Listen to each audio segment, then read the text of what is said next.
Para pemirsa yang budiman, ini kajian kita kali ini berkaitan dengan Hari Pendidikan. Memang agak sedikit besar lah untuk ukuran kita yang mungil-mungil begini. Bangsa kita sekarang sedang mengalami sakit. Kita sepakat bahwa sebetulnya kita bukan krisis moneter, bukan krisis politik, bukan krisis ekonomi atau krisis. Itu hanya bekas daripada sumber krisisnya adalah kita itu krisis akhlak. Karena kalau akhlak buruk, berekonomi licik. Akhlak buruk, berpolitik serakah, zalim. Akhlak buruk, maaf ya, di rumah tangga jadi bencana. Maka sehebat apapun kita merindukan bangsa ini bangkit, tapi kalau akhlak tidak pernah jadi prioritas program kita harus bersiap, penderitaannya masih panjang. Nah, jadi kenapa bisa begini? Nah, orang itu berakhlak buruk, beberapa faktor penyebabnya. Toh kalau misalkan kita sekarang jadi babak belur karena ya orang-orang yang diberi amanah kurang amanah, ternyata ini adalah merupakan salah satu hasil daripada pendidikan. Kalau pola pendidikannya salah, ya hasilnya jadi salah. Juga karena yang pernah merusak bangsa ini siapapun, ya itu dulunya anak-anak. Berarti pernah ada dua hal minimal yang harus kita evaluasi, yaitu tata nilai pendidikan keluarga dan tata nilai pendidikan yang ada di masyarakat kita. Kita masih salah, maaf, masih kadang-kadang mengukur kesuksesan anak itu kalau nilainya baik. Kita tidak tahu dia nyontek atau tidak. Kita mengukur tuh anak saya bintang kelas, paling pandai, tapi kita tidak tahu apakah dia pendengki kepada sesama bintang kelas lainnya, dia sombong atau tidak. Tuh anak saya sekarang sudah sarjana, begitu bangga dengan gelar sarjana, tapi kita tidak nilai bagaimana etika dia kepada gurunya, bagaimana kejujuran dia, apakah dia maaf ya, selama kuliah tidak bisa menjaga dirinya. Ada sarjana tapi selama kuliah tuh tidak bisa menjaga kemuliaan sikapnya. Saya tidak berani berkata kotor ya, tapi lihat saja sekitar kita. Juga nyontek, sholat nggak bisa, ngaji juga baru ikro, itu pun baru jilid 1, dan itu pun jilidnya saja, maaf ya. Tapi kita sudah bangga menganggap anak kita sukses. Kita tidak mengukur akhlak. Kalau ada adik kakak di rumah sudah besar-besar, diukur tuh kayak yang ketiga tuh, anak saya yang ketiga tuh sudah punya rumah, punya mobil, nggak kayak yang sulung. Dia mah rumahnya juga masih sebut saja di sebuah tempat. Jadi kita masih mengukur kesuksesan anak itu dari harta. Kalau pola alat ukur kesuksesan di rumah kita hanya duniawi saja, maka jadi sarjana pecinta dunia, jadi pejabat pecinta dunia, masih mending kalau dia mendapatkan dunia dengan cara yang halal. Yang repot dia untuk mendapat pujian kesuksesan sampai dia zalim kepada dirinya, kepada keluarganya, kepada orang-orang sekitarnya. Jadilah seperti kita ini. Karena alat ukur kesuksesannya baru sampai ke tingkat duniawi, belum kepada akhlak. Para, hampir saja nyebut para menteri sekalian, para ibu dan bapak juga para pemirsa yang budiman. Jadi pendidikan di sekolah juga begitu. Kalau hanya ngejar nilai, ngejar bisa jumlah lulus dari sekolah kita, wah repot. Ngejar kelulusan, prosentase kelulusan dari kampus dengan nilai yang NEM-nya bagus. Kalau hanya ini jadi alat ukur, maaf, Indonesia ini nggak kurang orang pintar. Tapi tetap saja babak belur begini ya. Yang kurang kita itu adalah orang yang berakhlak mulia. Jadi dengan ini saya berharap kita bisa mengevaluasi. Kalau bangsa kita ini ingin sukses, pertanyaannya sampai sejauh mana kita mengukur manusia sukses itu apa? Kalau dalam Islam kan dijelaskan, inna akramakum indallahi atqakum. Sesungguhnya orang yang paling sukses, yang paling mulia dalam pandangan Allah adalah orang yang berhasil mengerahkan segala potensinya untuk taat kepada Allah dengan jalan banyak manfaat kepada hamba-hambanya. Itulah yang disebut takwa itu.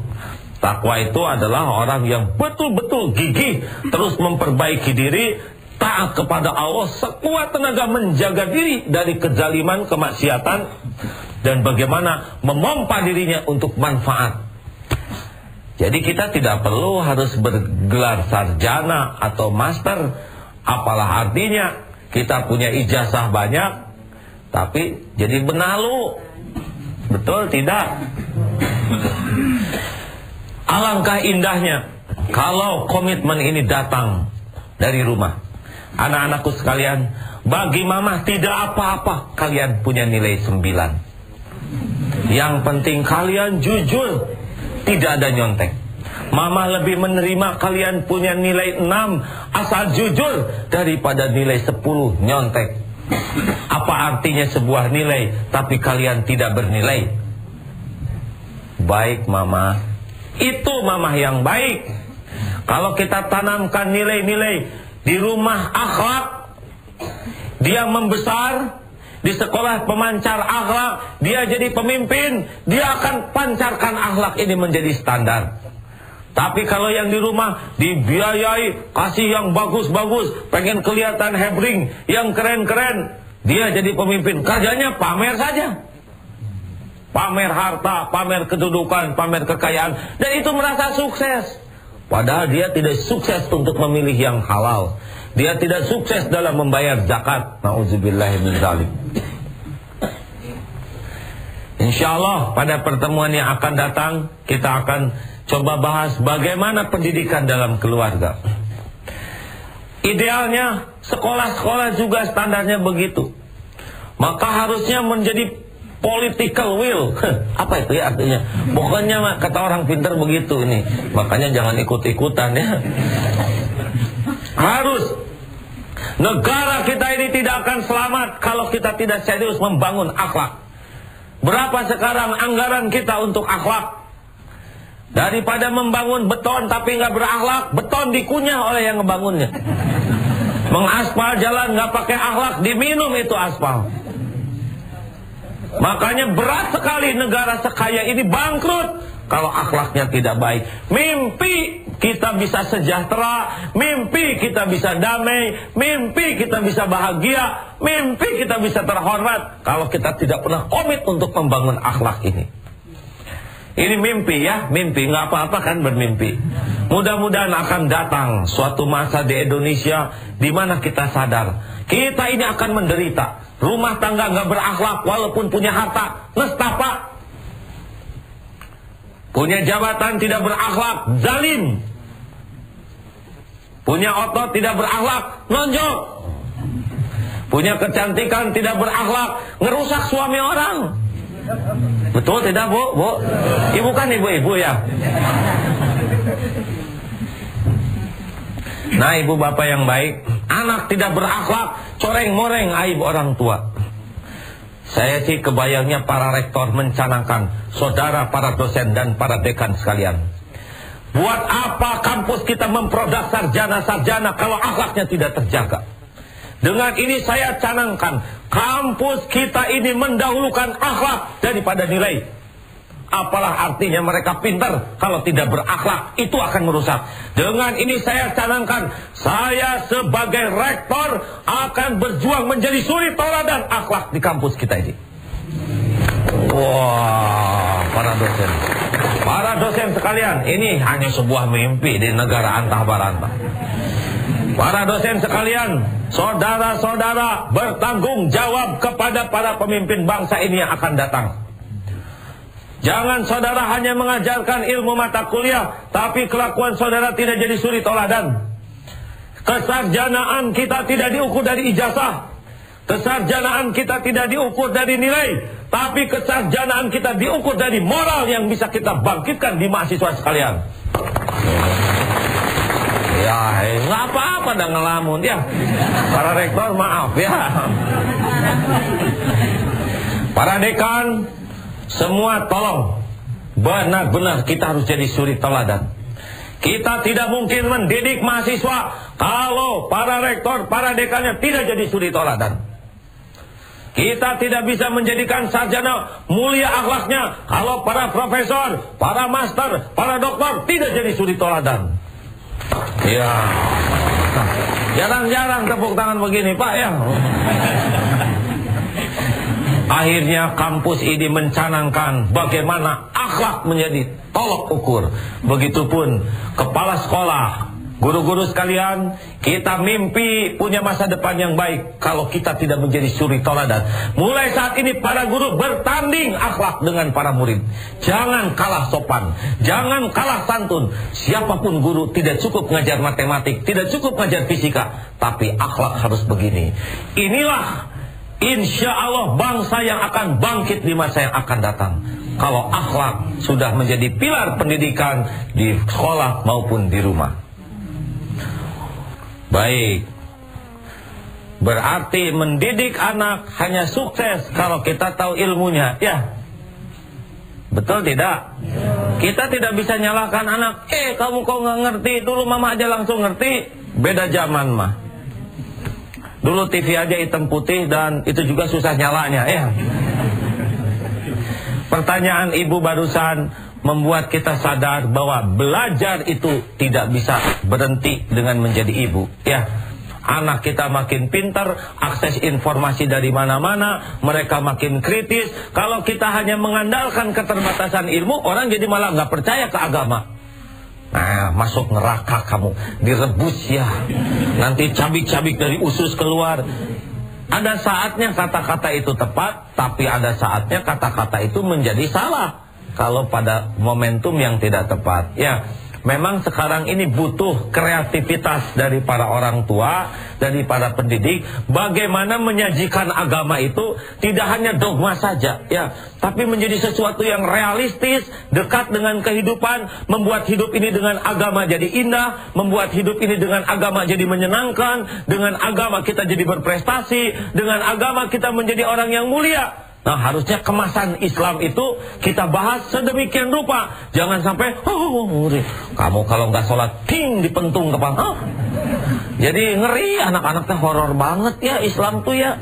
Kalau nggak sholat dipentung kepala, direbus, wah nanti benar-benar akan mengakibatkan orang a priori. Artinya dengan pertanyaan ibu, alangkah baiknya kalau kita sudah mulai mengevaluasi pola kita mengajarkan agama ini, ya. Jangan sampai agama menjadi sesuatu yang horor. Kalau kita mau berpikir benar, di rumah sudah dididik, bahasanya bagus, keluar dari pulang tadi, gini, kok nyang begini. Oh, jadi semacam hewan, ya. Sini nyet katanya. Itu adiknya juga menyet, ya. Bahaya, kenapa? Lingkungan. Benar. Bergaul dengan penjual minyak wangi akan ikut harum. Tapi bergaul dengan yang kotor-kotor lah, ya. Saya tidak menyebut pandai besi saja karena nanti pandai besi tersinggung, ya. Pokoknya bergaul dengan yang kotor, logikanya akan terbawa kotor.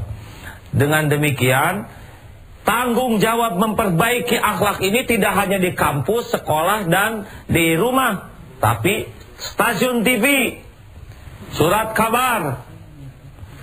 Harusnya kita kompak. Mau di gimana ini bangsa kita ini?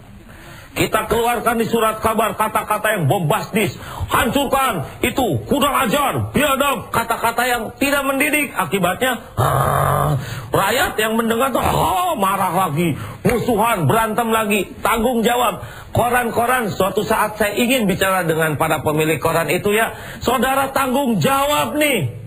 Nanti kita kumpulkan para artis sinetron. Wahai para artis yang baik, tanggung jawab nih kepada anak-anak yang nonton. Jangan sampai main artis, nggak apa-apa kalau memang nggak kuat pengen main. Tapi ingat, apa yang terjadi sesudah mereka nonton acara saya.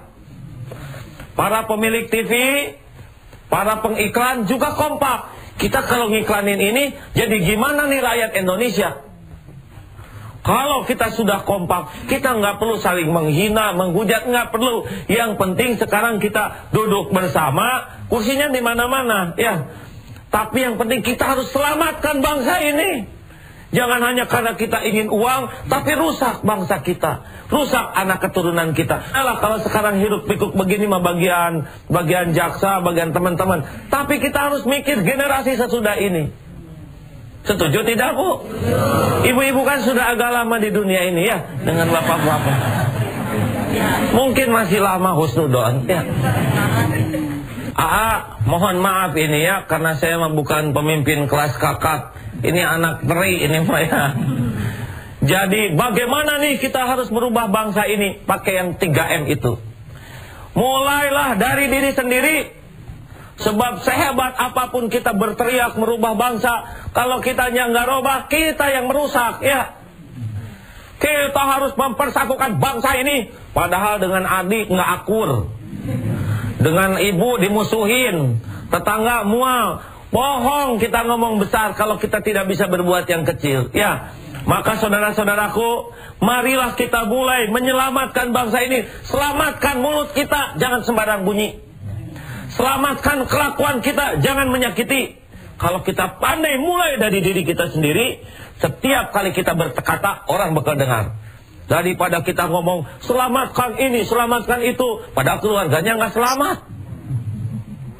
Kelemahan terbesar yang mau berjuang besar, dia jatuh kalau dia tidak berhasil memulai dari dirinya sendiri.